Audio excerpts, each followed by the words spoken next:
নির্ধারণ করে একটা দল তৈরি হয় এবং এগিয়ে যায়। দল কোনটা ছোট আর বড় এটা জনগণ বিচার করবে, এটার দায়িত্ব আমার।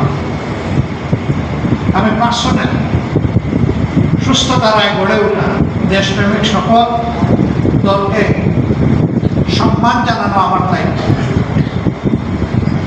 এবং চেষ্টা করি আমার ব্যক্তি জীবনে সাংগঠনিক জীবনে এটাকে মেনটেন করা। আমি কালকেও সংসদে বলেছি, আমি বিশ্বাস করি বর্তমান সংসদে সদস্য হিসাবে যারা ঢোকার সুযোগ হয়েছে, প্রবেশ করেছে, তাদের সকলেই মুসলিম। এর মধ্যে কেউ জেল খেটেছে, এর মধ্যে কেউ বুককে আয়না করেছে, এর মধ্যে কেউ ফাঁসির মঞ্চ থেকে ফিরে এসেছে, আবার এর মধ্যে কেউ নির্বাসন থেকেও দেশে ফিরে এসেছে। এরকম লোকদেরকে নিয়েই আমাদের বর্তমান সংসদ। এই সংসদ যদি মুসলিম জনগণের দুঃখ না বুঝে, তাইলে কোন দিনের কোন সংসদ বুঝবে?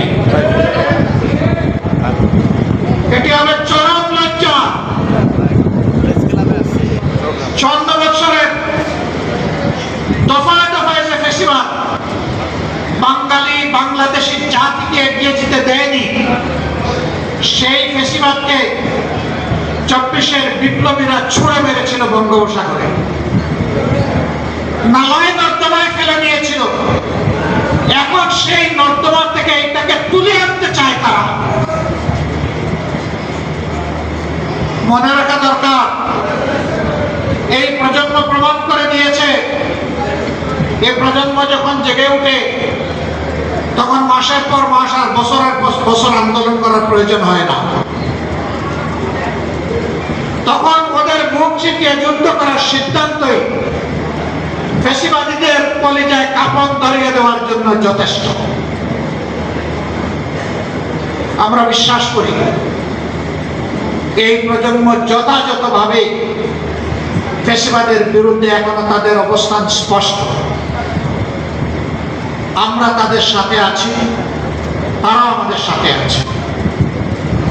আমরা আপনাদেরকে কথা দিচ্ছি, প্রিয় বাংলাদেশে রক্ত মূল্য, জীবন মূল্য, জেল মূল্য, যত মূল্য দিতে হয়, ফ্যাসিবাদকে আর আমরা ফিরে আসতে দিব না ইনশাআল্লাহ।